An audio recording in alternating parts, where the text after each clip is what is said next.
दोस्तों, इंडिया के साथ पूरे वर्ल्ड की बायोडाइवर्सिटी काफ़ी तेज़ी से डिक्रीज हो रही है। यहाँ तक कि कई फ्लोरा और फौना की स्पीशीज तो एक्सटिंक्शन के कगार पर आकर खड़े हैं। वैसे इंडिया अपनी बायोडाइवर्सिटी के लिए शुरू से ही कंसर्न तो रहा है। यही वजह है कि एनिमल्स और प्लांट्स के प्रोटेक्शन के लिए रिजर्व, सेंचुरीज और नेशनल पार्क्स भी बनाए गए हैं। वहीं भारत में अभी कुछ महीने पहले ही नमीबिया से 8 अफ्रीकन चीतास लाए गए थे। दरअसल चीतास हमारे इकोसिस्टम का अहम हिस्सा थे। हाल ही में कोलंबियन गवर्नमेंट ने इंडिया को 60 हिप्पोस देने का वादा भी किया है। खास बात यह है कि कोलंबिया गवर्नमेंट खुद इन हिप्पोस को इंडिया लाने का पूरा खर्चा उठाएगी। रिपोर्ट्स के अनुसार कोलंबियन अथॉरिटीज़ ने इन फेरल हिप्पोस के रिहैबिलिटेशन के लिए गुजरात के जामनगर में मौजूद green zoological rescue and rehabilitation kingdom से संपर्क किया है। इसके लिए वो खुद एयरलिफ्ट और आयरन कंटेनर्स अरेंज करेंगी। वहीं कुछ हिप्पोस को मेक्सिको के जूस और सेंचुरीज में भेजा जाएगा। कोलंबिया के एंटीओक्विया प्रोविंस के एनवायरनमेंट मिनिस्ट्री में animal protection and welfare director Lina Marcela de lo Rigos Morales के अकॉर्डिंग इन हिप्पोस को इंडिया और मेक्सिको भेजने का प्लान 1 साल से बनाया जा रहा है। आगे जानेंगे आखिर क्यों कोलंबिया 60 हिप्पोस इंडिया को भेजने की योजना बना रहा है। दरअसल किसी भी कंट्री की बायोडाइवर्सिटी के लिए एनिमल्स काफ़ी ज़्यादा इंपॉर्टेंट होते हैं, लेकिन जब कोई एनिमल बायोडाइवर्सिटी के लिए प्रॉब्लम क्रिएटर बन जाए तो मुश्किलें काफ़ी ज़्यादा बढ़ जाती हैं। कोलंबिया में हिप्पोस को लेकर यही सिचुएशन पैदा हो चुकी है। दरअसल कोलंबिया में हिप्पोस की संख्या लगातार बढ़ती जा रही है, जिससे वहाँ की गवर्नमेंट और सिटीजन्स दोनों भी परेशान हैं। इसलिए अब इन हिप्पोस की बढ़ती संख्या पर लगाम लगाने के लिए कई तरह के उपाय किए जा रहे हैं। लेकिन ऐसा नहीं है कि ये हिप्पोस शुरू से ही कोलंबिया के इकोसिस्टम का हिस्सा थे, बल्कि 1980s के करीब यहाँ 4 हिप्पोस अफ्रीका से लाए गए थे। तब से इनकी संख्या लगातार बढ़ती ही जा रही है। इन हिप्पोस का वेट 1800 किलोग्राम से लेकर 3200 किलोग्राम तक होता है। कोलंबिया में ये हिप्पोस मगडलेना रिवर के किनारे बोगोता से 200 किलोमीटर दूर हासिएंडा नेपोल्स रेंच तक फैले हुए हैं, जो कि यहाँ के लिए चिंता का विषय बन गया है। एनवायरमेंटल ऑफिशियल्स का अनुमान है कि करीब 140 हिप्पोस एंटीओक्विया प्रोविंस के टेरिटरी में मौजूद हैं और अगले 8 साल में इनकी आबादी लगभग 400 से ज़्यादा हो जाएगी। कैलिफोर्निया सैन डिएगो यूनिवर्सिटी के इकोलॉजिस्ट जोनाथन शुरीन ने 2020 में नेशनल ज्योग्राफिक को बताया था कि with in a couple of decades इस रीजन में हिप्पोस का नंबर कई हज़ार हो सकता है। दरअसल कोलंबिया में हिप्पोस का कोई नेचुरल प्रीडेटर्स नहीं है और जिस वजह से इनकी संख्या लगातार बढ़ती ही जा रही है, जो कि बायोडाइवर्सिटी के लिए पोटेंशियल प्रॉब्लम है।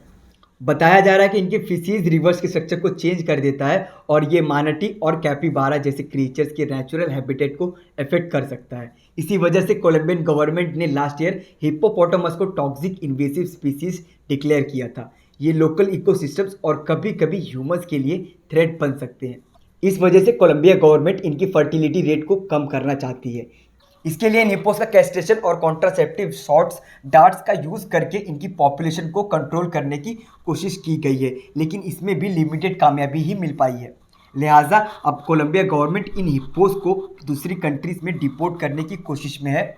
इन हिप्पोस को उन कंट्रीज़ में भेजने की तैयारी की जा रही है जहाँ की सेंचुरीज जूस इनकी हाउसिंग, कैरिंग, पॉपुलेशन कंट्रोलिंग में कैपेबल है।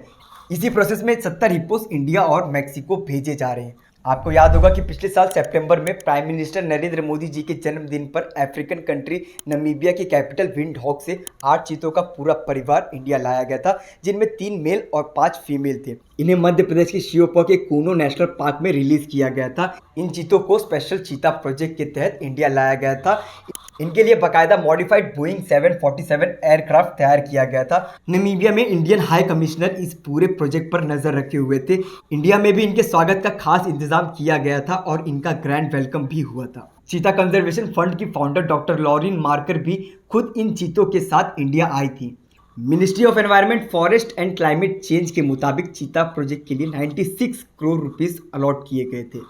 वहीं कोलंबिया में जिस तरह हिप्पोस की बढ़ती संख्या और वहां के लोगों के लिए समस्या पैदा हो रही है, हजारों टन वाले इस जीव को यहां लाने का मुख्य श्रेय पाब्लो एस्कोबार को जाता है। लेकिन पाब्लो एस्कोबार कोई एनवायरमेंटलिस्ट या नेचर प्रोटेक्टर बिल्कुल भी नहीं है। दरअसल पाब्लो एस्कोबार कोलंबिया के ग्लोबली इनफेमस ड्रग ट्रैफिकर था, जिसका नाम अपने इलीगल ड्रग एक्टिविटीज़ के चलते 90s के दशक में इंटरपोल की लिस्ट में टॉप पर था। कोलंबिया के इस नार्को टेररिस्ट ने मेडेलिन कार्टेल नाम के गैंग को फॉर्म किया था, जो पूरे नॉर्थ और साउथ अमेरिका में कोकेन का बिजनेस करते थे। कोलंबिया से लेकर पेरू, इक्वाडोर और बोलीविया जैसे देशों में पाब्लो ने कोकेन प्रोडक्शन का ट्रांसपोर्ट और सेल का स्ट्रॉन्ग नेटवर्क बिल्ड कर लिया था, जिसके सहारे वो लार्ज स्केल पर अमेरिका में ड्रग्स पंप किया करता था। रिपोर्ट्स बताते हैं कि पाब्लो एस्कोबार दुनिया के इतिहास का सबसे वेल्थिएस्ट ड्रग लॉर्ड था, जिसकी कुल कमाई $13 बिलियन की थी। उस दौरान कोलंबिया पाब्लो का 7,000 एकर्स में फैला हुआ एक प्राइवेट एस्टेट था, जहां उसका खुद का football stadium, dinosaur park, artificial lakes और वाइल्ड लाइफ पार्क बना था। 1980s में पाब्लो ने अपने इसी वाइल्ड लाइफ पार्क के लिए 4 हिप्पोस अफ्रीका से स्मगल करके मंगाए थे। इनमें 1 मेल और 3 फीमेल थी। कोलंबिया पुलिस ने 1993 में पाब्लो एस्कोबार को एनकाउंटर में मार गिराया था और उसकी डेथ के बाद उसका फार्म डिजर्टेड हो गया, जिसके बाद वहां के लोकल रिवर्स में फेवरेबल वेदर कंडीशंस की वजह से हिप्पोपोटामस की ब्रीडिंग रैपिडली इंक्रीज हुई। एस्कोबार की डेथ के बाद उसका हासिएंडा नेपोल्स रेंच और हिप्पोस का एरिया एक मेजर टूरिस्ट अट्रैक्शन के तौर पर इमर्ज हुआ। कोलंबिया में बड़ी इन हिप्पोस की संख्या उन्हीं 4 हिप्पोस की वजह से है जिन्हें पाब्लो एस्कोबार लेकर आया था, इसलिए कोलंबिया में अब इन हिप्पोस को कोकेन हिप्पोस कहा जाने लगा है। वैसे इंडिया में हिप्पोस जू में ही देखने को मिलते रहे हैं, लेकिन अब इन हिप्पोस को गुजरात के जामनगर में मौजूद green zoological rescue and rehabilitation kingdom में रिलीज किए जाएगा, जिसके बाद इस विशालकाय जीव को नेचुरल साइट्स पर खुले में स्पॉट किया जा सकेगा। दोस्तों, आगे जानेंगे इस पूरे कहानी का कंक्लूजन क्या रहा। दोस्तों, इंडियन गवर्नमेंट ऑफिशियल्स की तरफ से अभी इन हिप्पोस के रिगार्डिंग कोई स्टेटमेंट सामने नहीं आया है। ऐसे में ये देखना इंपॉर्टेंट होगा कि कब तक ये हिप्पोस इंडिया आते हैं। वही इंपॉर्टेंट पॉइंट ये है कि शुरू से ही चीतास इंडिया के इकोसिस्टम का हिस्सा रहे हैं। लास्ट 7 डिकेड से इनकी प्रजाति खत्म हो गई थी। ऐसे में उन्हें एक बार फिर से यहाँ रिहेबिलिटेट किया गया है, लेकिन हिप्पोस इंडिया के इकोसिस्टम का पार्ट नहीं रहे हैं। ऐसे में इनको यहाँ लाने के बाद हमारी इकोसिस्टम पर क्या इफेक्ट पड़ेगा, ये देखना इंपॉर्टेंट होगा। वैसे आपको जानकर हैरानी होगी कि नियरली 5.9 मिलियन से 9,000 ईयर्स पहले इंडिया हिप्पोपोटामस का होम हुआ करता था, लेकिन बाद में ये अफ्रीका से यूरेशिया में एंटर कर गए और इंडिया से एक्सटिंक्ट हो गए। कुछ साल पहले मध्य प्रदेश में अनअर्थ स्मॉल फ्रेगमेंटेड टूथ की स्टडी करते हुए रिसर्चर्स की एक इंटरनेशनल टीम ने हिप्पोस के लास्ट नोन स्पेसिमेन को डिस्कवर किया था। वहीं इंडिया अब हिप्पोपोटामस का होम बनने जा रहा है। अगर ये वीडियो आपको पसंद आया हो तो इसे शेयर और सब्सक्राइब करना ना भूलें।